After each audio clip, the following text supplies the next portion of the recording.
आंदोलकांनी गोपीचंद पडळकर यांच्या अंगावर चप्पल फेकली। आंदोलकांनी यावेळी गो बॅक अशा घोषणा देखील दिल्या। अण्णा काटे यांच्या उपोषण स्थळाला भेट देण्यासाठी गोपीचंद पडळकर गेले होते। इंदापूर येथील ओबीसी एल्गार सभेनंतर घडला प्रकार।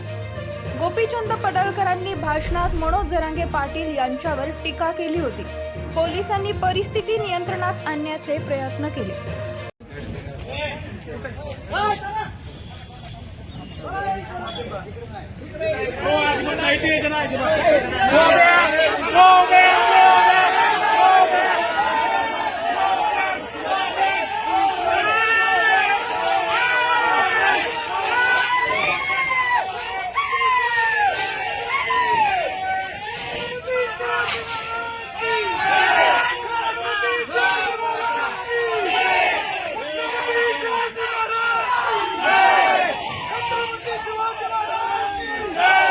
जिल्ह्यातील इंदापूर इथे ओबीसी एल्गार सभा आयोजित करण्यात आली होती।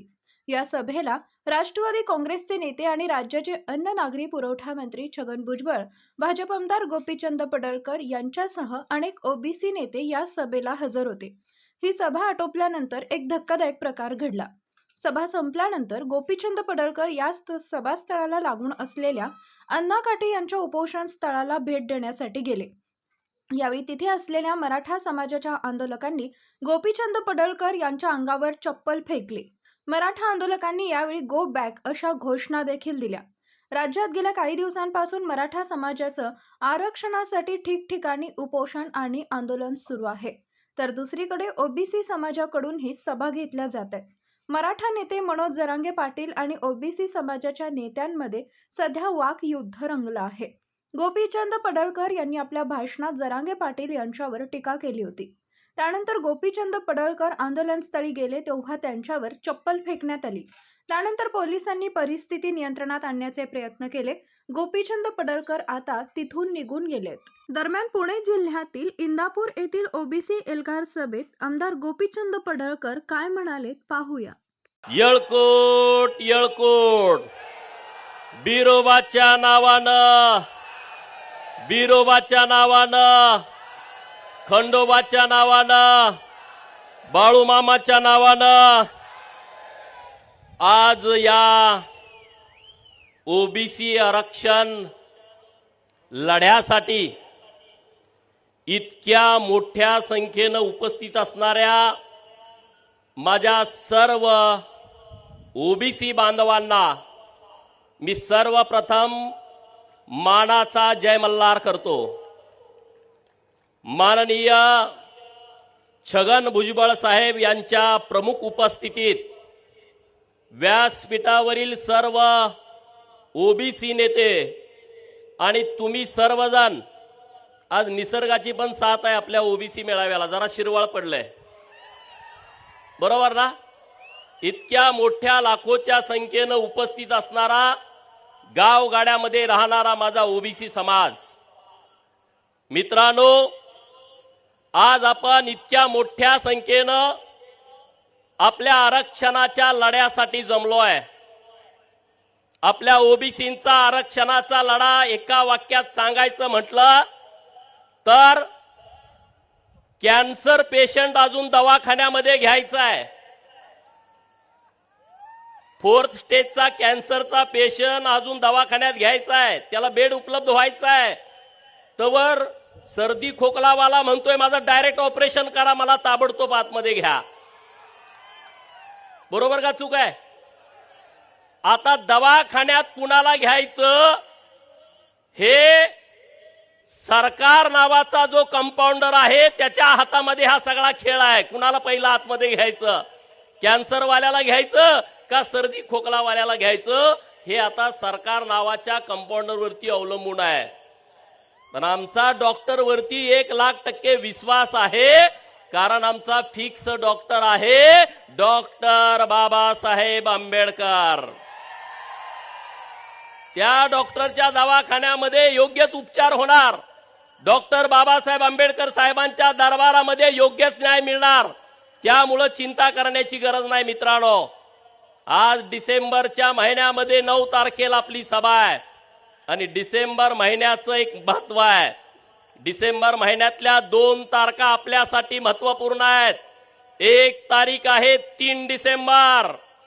सिंहासनाचा कुठलाही गंध नसणारा, सिंहासनाचा कोणताही संबंध नसणारा दासी पुत्र यशवंतराव होळकर स्वकर्तृत्वावरती चक्रवर्ती झाला. आणि दुसरी तारीख महत्वाची आहे 6 डिसेंबर. ज्या माणसानं आपल्याला माणूस म्हणून जगण्याचा अधिकार दिला, ज्यांच्या जीवनामध्ये अपमान सहन करावा लागला, त्या मानवानं धम्मचक्र प्रवर्तन केला. 2 चक्र महत्वाचे आहेत, एक चक्रवर्ती आणि धम्मचक्र प्रवर्तन. ही 2 चक्र या महाराष्ट्रातल्या आणि देशातल्या बहुजनांच्या आयुष्यामध्ये परिवर्तन करून गेली, बदल करून गेली, आपल्याला सामाजिक न्याय देऊन गेली. आणि म्हणून महाराजा यशवंतराव होळकर आणि डॉक्टर बाबासाहेब आंबेडकर ही 2 माणसं आपल्या आयुष्यामध्ये फार महत्वाची आहेत मित्रांनो. आज ही नुसती सभा नाही आहे, हा आज नुसता मेळावा नाही आहे. अरे माननीय छगन भुजबळ साहेबांच्या नेतृत्वातलं हे सोशल इंजिनिअरिंग आहे. हे महाराष्ट्रातलं सगळ्यात मोठं सोशल इंजिनिअरिंग आहे मित्रांनो. आज ही गावगाड्यातल्या पारधी समाजाला, भिल्ल समाजाला गावातला प्रस्थापित गुन्हेगारी नजरेनं बघतो, गावातला प्रस्थापित गुन्हेगारी नजरेनं बघतो. त्या पारधी समाजाला, त्या भिल्ल समाजाला, त्या दलित समाजाला बरोबर घेऊन महाराजा यशवंतराव होळकरांनी सैन्याची फौज तयार केली. त्यांना स्वाभिमान दिला, त्यांना अधिकार दिला. त्याच यशवंतराव होळकर यांच्या विचारानं प्रभावित होऊन या महाराष्ट्रामध्ये सर्वात मोठी सामाजिक चळवळ ज्यांनी उभा केली ते महात्मा ज्योतिराव फुले यांच्या चळवळीला धार होती मित्रांनो.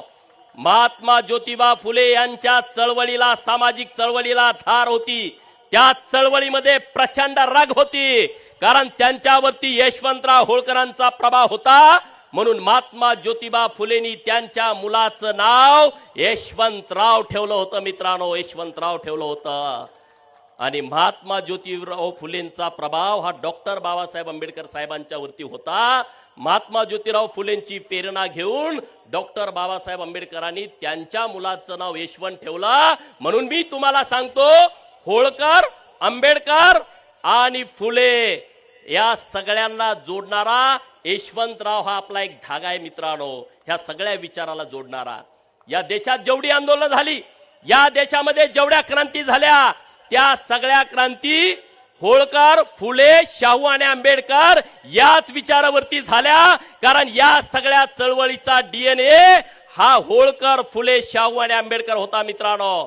आज महाराष्ट्रामध्ये सगळे ओबीसी एकत्र व्हायला लागलेत, एकजूट व्हायला लागलेत. याचं सगळं श्रेय माननीय छगन भुजबळ साहेबांना जातं. या वाघानं डरकाळी फोडली, या सिंहानं सिंहगर्जना केली आणि गावगाड्यातला पालामध्ये राहणारा पोरगा सुद्धा आता तरतरीत झाला. त्याला सुद्धा कळालं की आमचे हक्क, आमचे अधिकार आम्ही आता जतन करून ठेवले पाहिजेत. म्हणून सगळ्यांनी जोरदार टाळ्या वाजवून छगन भुजबळ साहेबांचं अभिनंदन केलं पाहिजे मित्रांनो. जोरदार टाळ्या वाजवा. ही धमाक, ही शक्ती, ही ताकद ही भुजबळ साहेबांच्या मध्ये आहेत. व्यासपीठावरती सगळे ओबीसी नेते आहेत, पण मी भुजबळ साहेबांचं कौतुक करतोय म्हणल्यावरती काय काय जणांना जरा वेगळंच वाटतंय.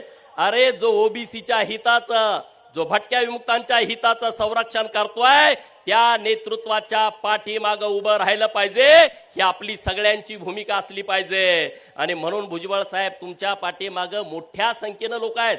अजून तुम्ही सगळ्या गावापर्यंत गेला नाही, सगळ्या लोकांच्या मध्ये काय चाललंय हे तुमच्यापर्यंत आलं नाही. गावगाड्यातल्या लोकांच्या मध्ये एक मोठी ऊर्जा आली आहे, एक मोठी ताकद आली आहे.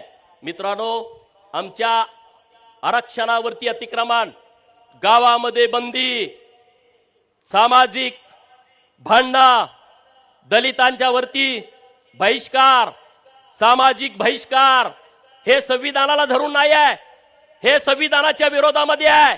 आणि म्हणून नुसती आपली चळवळ ही आरक्षण वाचवायची चळवळ नाही मित्रांनो, तर संविधानाचं संरक्षण करण्याची सुद्धा आता जबाबदारी आपल्यावरती आल्या मित्रांनो. आणि म्हणून या इंदापुरातून पुणे जिल्ह्यामध्ये प्रस्थापितांचा बालेकिल्ला आहे. या प्रस्थापितांच्या जिल्ह्यातून या महाराष्ट्रातल्या भीमसैनिकांना या महाराष्ट्रातल्या ओबीसींना मी एकच आवाहन करतो, अरे सरफरोशी की तमन्ना अब हमारे दिल में है, देखना है जोर कितना बाजू ये कातिल है. हे गाणं आता आमच्या ओबीसी चळवळीचा प्रमुख राहील. या सगळ्या लोकांनी पुढे आलं पाहिजे, सगळ्या लोकांनी ताकदीनं बोललं पाहिजे. भुजबळ साहेब, पुण्यश्लोक अहिल्यानगर जिल्ह्यामध्ये मी एकदा आंदोलन केला आणि त्याच दिवशी आमच्या एका मेंढपाळांच्या वरती जीवघेणा हल्ला झाला. मेंढपाळावरती रोजच हल्ले होत आहेत, तरी सुद्धा समाज ताकदीनं आमच्या बरोबर उभा राहतोय. मी सरकारकडे विनंती केली आहे, मेंढपाळाच्या संरक्षणासाठी सरकारने एक कायदा करावा आणि त्या विषयामध्ये छगन भुजबळ साहेब तुमची आम्हाला पाठिंब्याची गरज आहे. तुमचा आम्हाला पाठबळ त्या विषयामध्ये हवा आहे. मित्रांनो, पाहिजे की नाही भुजबळ साहेबांचं पाठबळ? अरे मग जोरात आवाज द्या ना. अरे मराठा समाजाला आमचा विरोध नाहीये. भुजबळ साहेबांनी अनेक वेळा सभेत सांगितलं, सभागृहामध्ये सांगितलं की या महाराष्ट्रातल्या गरीब मराठा समाजाच्या आरक्षणाला कालही आमचा विरोध नव्हता, आजही आमचा विरोध नाही आणि उद्याही आमचा विरोध नसणार आहे. त्यांना त्यांचं सेपरेट आरक्षण देण्याला आमचा कुठलाच विरोध नाही. आणि मग ओबीसी तुमचा शत्रू कसा झाला? ओबीसी वरती तुम्ही कशासाठी आग पकड करताय? अरे जमिनी तुमच्या घेतल्या कुणी? त्या जमिनीमध्ये कारखाने उभा कुणी केले? त्यामध्ये सूतगिरण्या, त्यामध्ये बँका कुणी उभा केल्या? त्यामध्ये कॉलेज उभा कुणी केली? या महाराष्ट्रातल्या मराठा समाजाला नागवलं कुणी? त्या संस्थांमध्ये 50-50 लाख रुपये घेऊन गरीब मराठा समाजाच्या पोरांना तुम्ही भरती केलं. ते पैसे कुणी घेतलं? ओबीसीनी घेतलं. ते पैसे कुणी घेतलं? अरे तुमचा नेमका शत्रू कोण आहे तुम्ही ओळखा ना. अरे तुमचा सूर्याजी पिसाळ तुमचा कोण आहे ओळखा आणि मग त्याच्या मागे लागा. ओबीसीच्या नावानं तुम्ही काही करू नका. कोण आहे सूर्याजी पिसाळ? कोण आहे? अरे धनगराच्या आरक्षणाला कुणाचा विरोध आहे? ओबीसीच्या आरक्षणाला. अरे पहिल्यांदा तुम्ही म्हणला मराठवाड्यातल्या लोकांना दाखले चेक करा, झालं, मराठवाड्यातलं चेक केलं. परत तुम्ही म्हणताय सगळ्या महाराष्ट्रातले दाखले चेक करा आणि परत तुम्ही म्हणताय सरसकट सगळ्यांना कुणबीचे दाखले द्या. ही कुणाची भूमिका आहे? हे कोण डोक्यात घालताय? कोण डोक्यात घालताय? अरे म्हणून हे सगळे विषय तुम्ही समजावून घ्या, नीटपणे सगळे विषय समजावून घ्या. ओबीसीच्या हितासाठी आपण सगळ्यांनी एकत्रित यायचं आहे. ओबीसीच्या हिताच्या आडवा येईल त्याला आडवी करायची तयारी आपली सगळ्यांची असली पाहिजे. मित्रांनो, तुम्ही इथून पुढच्या काळामध्ये चिंता करू नका. आज महत्वाचे काही विषय आहेत, ते विषय मी तुमच्या समोर मांडतो. ओबीसीच्या 22-23 योजना रखडल्या होत्या. भुजबळ साहेबांनी जेव्हा अंबडमध्ये सभा घेतली त्या सभेचा इतका इफेक्ट झाला. मित्रांनो, मुख्यमंत्री महोदयांशी बोललो, त्यांनी एक अधिकारी त्या विषयावरती नेमलाय.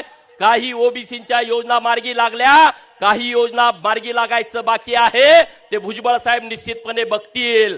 हे कशामुळे होत आहे?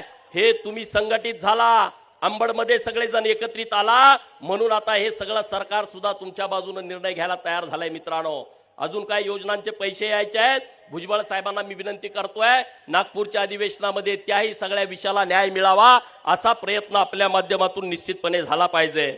ओबीसीच्या सगळ्या नेत्यांना माझी हात जोडून विनंती आहे की वज्रमुठ सैल्य करू नका. राजकारण, जात पात, धर्म हे बाजूला ठेवा. सगळे ओबीसी नेते एक या आणि भुजबळ साहेबांच्या पाठीमागे ठामपणे उभं राहावा. एखादा नेता इकडे तिकडे गेला तर काही फरक नाही, पण मी हात जोडून विनंती करतोय की सगळे ताकदीने उभा राहावा. कारण आता गावगाड्यातला सगळा ओबीसी एक झालाय. गावगाड्यातली सगळी लोक एक झालेत. अरे अजून आम्हाला जाळायला स्मशानभूमी नाही. शीतल साठेंनी आता गाणं म्हटलं, सचिन माळीनी. अरे अजून आम्हाला जाळायला स्मशानभूमीमध्ये आमचं प्रेत नेलं तर त्यांना म्हणतात इथं जाळू नका, तुमची स्मशानभूमी तिकडं आहे. स्मशानभूमी कुठं? म्हणजे वड्यात तुम्हाला जाळा. आज कुणबी सरसकट दाखले द्यायचं चालू केलाय, ज्यांच्या नोंदी सापडल्या. अरे अजून आमच्या हेळव्याच्या पोराला, तेल्याच्या पोराला, कोळ्याच्या, साळ्याच्या, माळ्याच्या पोराला, हटकर, धनगर, सनगर, रामोची, वडर, बेडर, मुसलमान, लिंगायत, परीट, गडची, डवऱ्याच्या पोराला अजून दाखला मिळत नाही. 2-2, 3-3, 4-4 महिने हेलपाटे घातले तर आमच्या नावावरती जमीन नाही, आमच्या नावावरती 7-12 नाही, आमच्याकडे कुठलं कागदपत्र नाही. अरे आम्हाला त्यामध्ये काही मिळत नाही आणि तुम्ही इकडे एका बाजूला एका दिवसात दाखले देताय आणि तिकडे 4-4 महिने झाले आमची लोक तिथं अर्ज करतायत, तर त्यांना तुम्ही वेगवेगळे पुरावे मागताय. हा दुजाभाव कशासाठी? हे दुजाभाव कोण करताय? आणि म्हणून गावातल्या सगळ्या ओबीसीनो एकत्र या. ही ताकद एका जाग्यावरती करा, सर्व शक्ती एकजूट करा आणि माननीय भुजबळ साहेबांच्या पाठीमागे आपण सगळेजण ठामपणे उभं राहूया. मी बघितलं अंबडची सभा झाल्यानंतर बरंच वातावरण महाराष्ट्रामध्ये झालं. भुजबळ साहेबांना असं करीन, भुजबळ काही नाही. भुजबळ साहेबांच्या डोक्याचा केस सुद्धा कुणी वाकडा करू शकत नाही. का करू शकतंय? दौलत नानांना इथं गर्जना केली, आता रामोशेंच्या वतीनं केली का नाही? ऐकली का नाही? रामोशावरती विश्वास ठेवला तर तो केसालाही धक्का लागू देत नाही. रामोशाचा विश्वासघात झाला तो टाळूला केसच ठेवत नाही. दौलत नानांनी सांगितलं, मी महाराष्ट्रातल्या 5 कोटी धनगरांच्या वतीनं भुजबळ साहेबांच्या पाठीमागे आम्ही ठामपणे खंबीरपणे उभे आहोत, हा शब्द सगळ्यांच्या वतीनं देतो. चिंता करू नका. आता पाडापाडीची भाषा सुरू झाली का ना? ह्याला पाडतो, त्याला पाडतो, अमक्याला पाडतो, तमक्याला पाडतो. अरे पाडापाडीच्या भाषेवरती मला हेच सांगायचं आहे, हुकूमत तो वही करते हैं जिनका लोगों के दिलों पे राज होता है. हुकूमत तो वही करते हैं जिनका लोगों के दिलों पे राज होता है, वरना यूं तो मुर्गों के सर पर भी ताज होता है. आणि बरोबर ना? आणि त्यामुळे चिंता करू नका कसलीच. आणि एकजूट व्हा, एक ताकद व्हा. गावगाड्यातली सगळी एकत्रित लोक यायला लागलेत. सगळ्या लोकांनी आज भुजबळ साहेबांच्या पाठीमागे पाठबळ उभा केलाय. सगळे विसरून टाका. गट तट गावातले, आता नाभिक समाजाच्या नेत्यांनी सांगितलं, अग्रिकोळी समाजाच्या नेत्यांनी सांगितलं, हे गावातले छोटे छोटे समाज आपण काय क्रांती करू शकतो बघा. अरे तुम्ही हिनवता, गावात नाभिक समाजाची घरं किती, गुरव समाजाची घरं किती, लोहाराची, सोनाराची, सुताराची घरं किती, आम्हाला हिनवता. अरे आज तुम्ही गावात एक जर ओबीसीचा दाखला दिला कुणबीचा, तर आमचं सरपंचाचं आरक्षण गेला. दुसरा दाखला द्यायची गरज नाही. एक पंचायत समिती गणामध्ये तुम्ही जर दाखला दिला तर आमचं ओबीसीचं पंचायत समितीचं आरक्षण गेलं. जिल्हा परिषद गणामध्ये एक दाखला गटामध्ये दिला तर आमचं झडपीचं आरक्षण गेलं ना. अरे ह्या राज्यकर्त्यांना हेच करायचं आहे की ह्या प्रस्थापितांच्या घरामध्ये पिलावडी खूप झाल्या, आमदार खासदारकीच्या मंत्र्याच्या जागा त्यांच्या पॅक झाल्या, मग त्यांना ओबीसीच्या झडपी जागेवरती मेंबर व्हायचा आहे, नगरसेवक व्हायचा आहे, पंचायत समितीचा सदस्य व्हायचा आहे, ग्रामपंचायतचा सदस्य आणि गावचा सरपंच व्हायचा आहे, जिल्हा परिषदचा अध्यक्ष व्हायचा आहे, नगरपालिकेचा नगराध्यक्ष आणि महानगरपालिकेचा महापौर व्हायचा आहे. अरे तुम्ही 4-4 जरी सर्टिफिकेट दिली तर आमचं राजकीय आरक्षण गेलं, राहत नाही ते मित्रांनो. म्हणून तुम्ही जागा व्हा, एकत्रित व्हा, एकजूट करा. राजकारण हा नंतरचा विषय आहे. अरे आपण वाचलो तर पुढचं सगळं वाचेल. म्हणून महाराष्ट्रातल्या सगळ्या ओबीसीनं एकत्रित यावं, एकजूट व्हावं, एक ताकदीनं व्हावं आणि माननीय छगन भुजबळ साहेबांच्या पाठीमागं ठामपणे उभं राहावं. एवढीच मी विनंती तुम्हाला करतो. 11 तारखेला विधान भवन नागपूरला धनगर समाजाच्या आरक्षणाची अंमलबजावणी व्हावी म्हणून मोर्चा ठेवलाय. सगळ्या महाराष्ट्रातल्या धनगर समाजाला माझं आव्हान आहे, लाखोच्या संख्येने तिकडे या. घरात बसू नका, दारा काढत मेंढर चारा इकडे नाही, ते काम रोजच आहे आपल्याला. सगळेजण ताकदीनं या आणि परत एकदा तुम्हा सगळ्यांच्या समोर नतमस्तक होतो, तुम्हा सगळ्यांना सॅल्यूट करतो आणि एक शपथ सगळेजण घेऊया. ओबीसीने एक शपथ घ्यावी. सगळे उठून उभा राहा, हात पुढे करा. मी माग म्हणतो, तुम्ही माझ्या मागे म्हणा.